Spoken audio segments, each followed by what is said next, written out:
வணக்கம். வாக்காளர் பட்டியலில் குழப்பத்தை ஏற்படுத்தி யார் லாபம் பார்த்தார்களோ அவர்களோடு துணையாக எடப்பாடி பழனிசாமி இருக்கிறார் என அமைச்சர் சிவசங்கர் குற்றச்சாட்டு.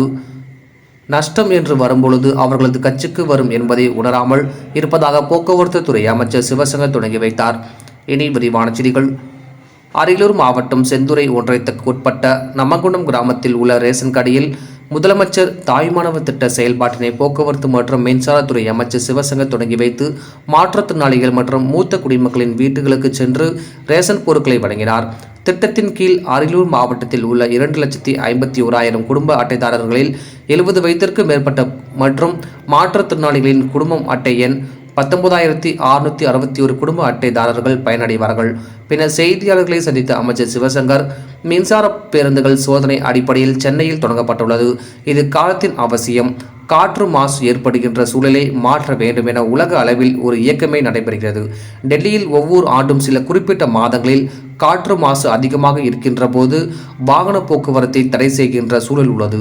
எனவே அந்த பிரச்சனை வராமல் பெரு நகரமாக இருக்கின்ற சென்னையில் முதல் கட்டமாக மின்சார பேருந்துகள் கொண்டு வரப்பட்டுள்ளது. படிப்படியாக காலப்போக்கில் மற்ற இடங்களுக்கு கொண்டு வரப்படும். மின்சார வாகனங்களுக்கான சார்ஜிங் பாயிண்ட் பல இடங்களில் தனியார் மூலம் ஏற்பட்டு வருகிறது. அரசின் சார்பில் சார்ஜிங் பாயிண்ட் அமைக்க நடவடிக்கை எடுக்கப்பட்டு வருகிறது. மகளிர் விடியல் பயண திட்டம் ஆந்திராவில் செயல்படுத்தப்பட்டு இருப்பது குறித்து கேள்விக்கு தமிழ்நாடு முதலமைச்சர் தேர்தல் அறிக்கையில் பெண்களுக்கு இலவச விடியல் பயணம் தொடங்கப்படும் என அறிவித்த போது பலரும் இது சாத்தியமற்ற திட்டம் என கூறினார்கள். அது தற்பொழுது வெற்றிகரமான திட்டமாக முதலமைச்சர் நடத்தி காட்டியுள்ளார். ஒவ்வொரு நாளும் மிக மிக அதிக அளவில் பெண்கள் கட்டணம் இல்லா இலவச பேருந்தை பயன்படுத்தி வருகிறார்கள். இதனைத் தொடர்ந்து தான் தெலுங்கானா, கர்நாடகா மாநிலங்களில் விடியல் பயண திட்டம் அறிமுகப்படுத்தப்பட்டுள்ளது. தற்பொழுது பக்கத்து மாநிலமான ஆந்திரா மாநிலத்திலும் திட்டம் செயல்படுத்தப்பட்டுள்ளது. நமது மாநிலம் இந்தியாவில் உள்ள மற்ற மாநிலங்களுக்கு வழிகாட்டும் மாநிலமாகவும் நமது முதலமைச்சர் மற்ற மாநில முதலமைச்சருக்கு வழிகாட்டும் முதலமைச்சராகவும் உள்ளார் என்பதும் தெளிவாக தெரிகிறது. வாக்காளர் பட்டியலில் குழப்பத்தை ஏற்படுத்தி யார் லாபம் பார்த்தார்களோ அவர்களுக்கு துணையாக எடப்பாடி பழனிசாமி இருக்கிறார். ராகுல் காந்தி ஆதாரபூர்வமாக பல்வேறு தெளிவான குற்றச்சாட்டுகளை கூறியுள்ளார். இன்றைக்கு பொது ஊடகங்களில் மிகப்பெரிய விவாதமாக மாறி வருகிறது. நடுநிலையாக இருப்பவர்கள் இது குறித்து கவலையும் தெரிவித்துள்ளார்கள். இது குறித்து உச்சநீதிமன்றம் கேள்வி கேட்டபோது இவற்றையெல்லாம் வெளிப்படுத்த வேண்டிய அவசியம் இல்லை என சொல்கின்ற அளவிற்கு தேர்தல் ஆணையம் உள்ளது.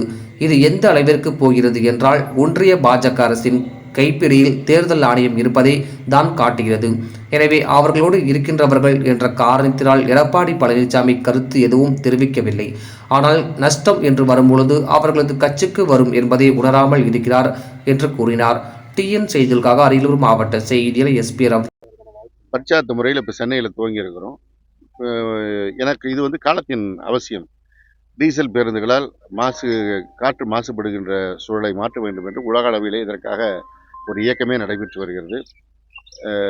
டெல்லியில் எப்படி இருக்கிறது என்கின்றதை நாம் பார்க்கிறோம். ஒவ்வொரு ஆண்டும் குறிப்பிட்ட சில மாதங்களில் காற்று மாசு அதிகமாகின்ற போது வாகன போக்குவரத்தை தடை செய்கின்ற நிலைமை இருக்கிறது.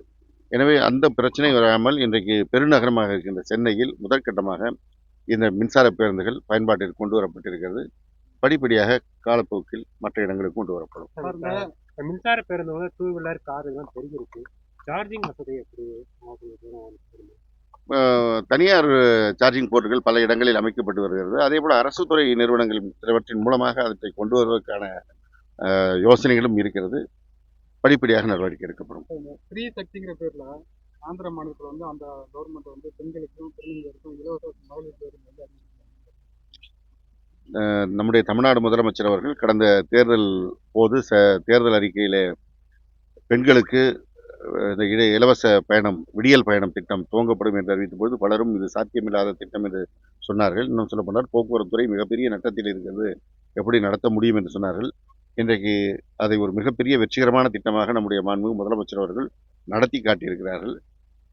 ஒவ்வொரு நாளும் மிகப்பெரிய அளவிலே பெண்கள் அந்த கட்டணமில்லா பயணத்தை பயன்படுத்தி தங்களுடைய வாழ்வாதாரத்தை தேடி செல்கின்ற காட்சியை நாமே பார்த்து வருகிறோம்.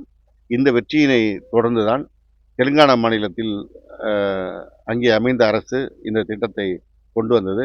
அதற்கு அடுத்த கட்டமாக கர்நாடக மாநிலத்திலும் இந்த விடியல் பயண திட்டம் அறிமுகப்படுத்தப்பட்டது. இப்பொழுது நம்முடைய பக்கத்தில் இருக்கின்ற ஆந்திர மாநிலத்திலும் இந்த திட்டம் அறிமுகப்படுத்தப்பட்டிருக்கிறது. இதன் மூலம் நமக்கு தெரிய வருவது, நம்முடைய மாண்புமிகு முதலமைச்சர் அவர்கள் இந்தியாவில் இருக்கின்ற மற்ற மாநில முதல்வர்களுக்கு ஒரு வழிகாட்டுகின்ற முதல்வராக இருக்கிறார்.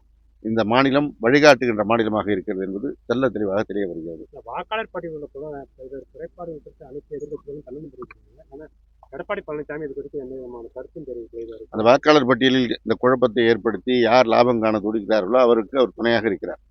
பாரதிய ஜனதா கட்சி மீது ராகுல் காந்தி அவர்கள் ஆதாரபூர்வமாக பல தெளிவான விவரங்களை வெளிப்படுத்தி இந்த குற்றச்சாட்டை சொல்லியிருக்கிறார்கள். இன்றைக்கு பொது ஊடகங்களில் இது ஒரு மிகப்பெரிய விவாதமாக மாறி வருகிறது. நடுநிலையாக இருப்பவர்கள் இது குறித்து கவலையும் ஐயமும் தெரிவித்திருக்கிறார்கள். உச்சநீதிமன்றமும் இது குறித்து கேள்வி கேட்கின்ற போது தேர்தல் கமிஷன் இவற்றையெல்லாம் வெளிப்படுத்த வேண்டிய தேவையில்லை என்று சொல்லுகின்ற அளவிற்கு போகிறது என்றால், ஒன்றிய பாஜக அரசின் கைப்பிடியில் தேர்தல் ஆணையம் இருக்கிறது என்பதை தான் காட்டுகிறது. எனவே அவர்களோடு இருக்கின்றவர் என்ற காரணத்தினால் எடப்பாடி பழனிசாமி வாய் திறக்காமல் இருக்கலாம். ஆனால் நஷ்டம் என்று வருகின்ற போது அது அவருடைய கட்சிக்கும் வரும் என்பதை அவர் உணராமல் இருக்கிறார்.